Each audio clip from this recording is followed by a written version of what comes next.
بابا جی سے میں نے ایک دن پوچھا، ہماری روحانی کتابوں میں لکھا ہوتا ہے وہ بزرگ چلتے چلتے ندی کے کنارے پہنچے، پانی کی سطح پر پاؤں رکھا اور پانی پر چلتے چلتے ندی کے پار اتر گئے۔ کیا یہ ممکن ہے؟ کیا انسان روحانیت کے زور سے پانی پر چل سکتا ہے؟ بابا جی نے فرمایا، تذکرہ نویس ثابت کرنا چاہتے ہیں ان کے بزرگ روحانی طاقت سے ایسا کرتے تھے۔ میں نے حیران ہو کر عرض کیا، کیا مطلب؟ وہ بولے، لاکھوں کروڑوں بلکہ اربوں انسانوں میں سے کوئی ایک پانی پر چلنے کی طاقت حاصل کر لیتا ہوگا، مگر آبی پرندے دنیا کے ہر کونے میں پانی پر تیرتے اور چلتے پھرتے ہیں، لہٰذا کیا صرف یہی روحانیت ہوتی ہے؟ میں نے عرض کیا، بزرگوں کے بارے میں لکھا جاتا ہے وہ اچانک ہوا میں اڑنا شروع ہو گئے۔ بابا جی نے ایک بار پھر فرمایا، بیٹا، ہم اگر 10 20 40 سال کی تپسیا سے اڑنے کی شکتی حاصل کر لیں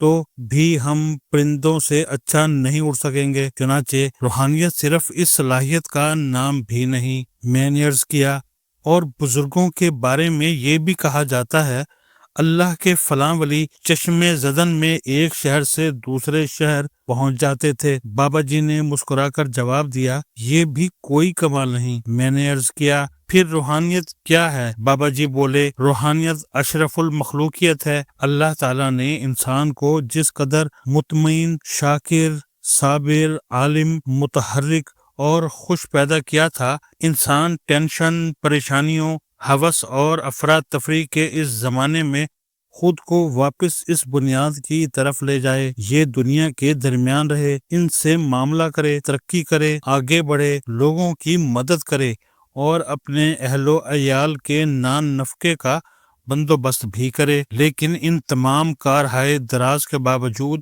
اللہ کی یاد سے بھی غافل نہ ہو۔ یہ اپنی ہر کامیابی اور اپنی ہر ناکامی میں اللہ تعالیٰ کو یاد رکھے۔ یہ سوئے تو اللہ سے توبہ کر کے سوئے، یہ جاگے تو اللہ کا شکر ادا کرے، یہ رزق حلال پائے تو اللہ کا شکر گزار ہو، یہ رزق حلال ہضم ہو جائے تو اللہ کا احسان مند ہو، مشکلیں پڑیں تو مخلوق کے بجائے خالق سے رابطہ کرے، مشکلیں آسان ہو جائیں تو بھی مخلوق سے قبل خالق کا شکر ادا کرے، یہ کل روحانیت ہے۔ میں نے عرض کیا، کیا حکمران بھی ولی ہو سکتے ہیں؟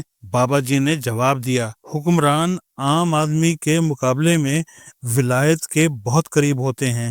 میں نے عرض کیا، کیسے؟ بابا جی نے فرمایا، بیٹا، ہم لوگ جہاں سینکڑوں ہزاروں راتوں کے وظیفوں کے بعد پہنچتے ہیں، حکمران صرف حکومت کا حلف اٹھا کر وہاں پہنچ جاتے ہیں۔ اللہ تعالیٰ ہمیں سینکڑوں قربانیوں کے بعد خلق خدا کو مشکلات سے نکالنے، ان کا درد دور کرنے، ان کے مالی مسائل حل کرنے اور انہیں ریلیف دینے کی طاقت دیتا ہے، مگر حکمرانوں کو یہ اختیار، یہ طاقت اقتدار کی دہلیز پر قدم رکھتے ہی مل جاتا ہے۔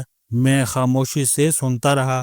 وہ بولے، دنیا کے ہر بزرگ کے ڈیرے پر لنگر چلتا ہے، یہ لنگر دن رات جاری رہتا ہے، لیکن ہم اس لنگر سے صرف چند سو یا چند ہزار لوگوں کو کھانا کھلا سکتے ہیں، لیکن حکمران 3 سطروں کا آرڈر جاری کر دے، یہ آٹے کی قیمت میں نصف کمی کر دے تو لاکھوں کروڑوں لوگوں کے چولہے جلنے لگتے ہیں، یہ کھانے پینے کی اشیاء کی قیمتیں کنٹرول کر دے، یہ فیصلہ کر لے ہم ایگریکلچر کو فروغ دیں گے، ہم ملک میں سبزیوں، دالوں، اناج اور پھلوں کی فراوانی کر دیں گے، ہم دودھ، روٹی اور چینی کی قیمت نہیں بڑھنے دیں گے، اور یہ تہیہ کر لیں ہمارے ملک میں کوئی شخص بھوکا نہیں سوئے گا، تو آپ یقین کیجئے یہ چند دنوں یا ہفتوں میں کروڑوں لوگوں کی بھوک کا مسئلہ حل ہو جائے، لوگ خوشحال ہو جائیں۔ بابا جی نے فرمایا، ہم اللہ تعالیٰ کے سامنے گڑ گڑا کر،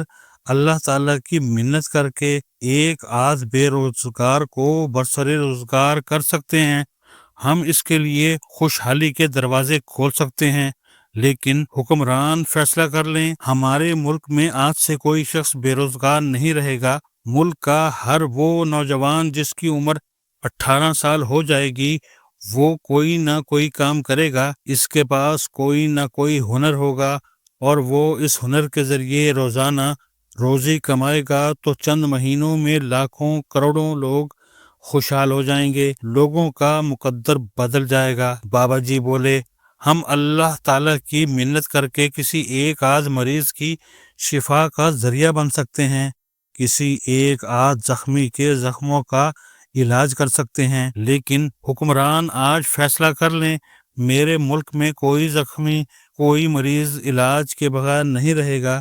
ملک کے ہر شہری کو ڈاکٹر اور دوا ملے گی تو لاکھوں کروڑوں مریضوں تک شفا پہنچ جائے گی، مریض مطمئن ہو جائیں گے۔ بابا جی بولے، اور ہم اللہ کے 10-20 گناہ گار بندے اللہ کے در پر سر رکھ کر ایک آدھ مظلوم کو انصاف دلا پاتے ہیں، لیکن اگر حکمران فیصلہ کر لے میرے ملک میں آج سے کسی شخص کے ساتھ ناانصافی نہیں ہوگی، ملک کے ہر شہری کو عدل ملے گا، تو کروڑوں مظلوموں کی آہوں اور سسکیوں کو قرار آ جائے گا۔ بابا جی نے لمبی سانس لی اور فرمایا، آپ بتاؤ، ہم بڑے ولی ہیں یا حکمران؟ ہم اپنی کوشش، تپسیا اور منت سے اللہ تعالیٰ کے رحم کی زنجیر ہلاتے ہیں، اور اللہ تعالیٰ ہم پر کرم کر کے ہماری جھولی میں اپنے انعام کے چند پھول ڈال دیتا ہے، مگر یہ حکمرانوں کو بن مانگے اپنے لا تعداد اختیارات دے دیتا ہے۔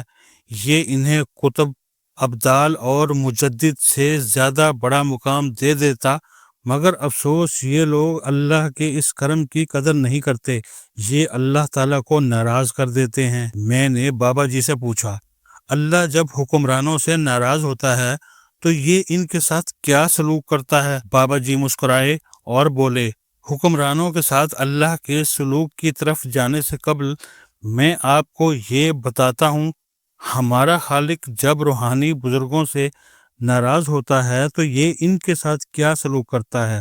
اللہ تعالیٰ بزرگوں کی دعاؤں سے اثر خارج کر دیتا ہے۔ ہم اس سے کسی کے لیے رزق کی فراوانی مانگتے ہیں تو اللہ تعالیٰ اسے مزید مالی مسائل کا شکار کر دیتا ہے۔ ہم کسی کے لیے شفا مانگتے ہیں، کسی کے لیے خوشحالی کی دعا کرتے ہیں، یا پھر اس کے لیے انصاف کی عرضی ڈالتے ہیں تو اللہ تعالیٰ اس کے شکنجے کی مزید گراریاں چڑھا دیتا ہے، یہ مزید مشکلات میں پھنس جاتا ہے۔ بالکل حکمرانوں کے ساتھ بھی ایسا ہی ہوتا ہے۔ اللہ جب کسی حکمران سے ناراض ہوتا ہے تو یہ اس کے احکامات میں سے حکم اڑا دیتا ہے۔ حکمران حکم جاری کرتے ہیں، مگر مسئلہ حل ہونے کے بجائے اس کی شدت میں اضافہ ہو جاتا ہے۔ یہ مہنگائی کنٹرول کرنے کا حکم دیتے ہیں، مہنگائی بڑھ جاتی ہے۔ یہ امن قائم کرنے کے احکامات جاری کرتے ہیں، ملک میں بدامنی بڑھ جاتی ہے۔ یہ انصاف دینے کے آرڈر جاری کرتے ہیں، ملک میں ظلم بڑھ جاتا ہے۔ اور یہ روزگار کی اسکیمیں بناتے ہیں اور بے روزگاری میں اچانک اضافہ ہو جاتا ہے۔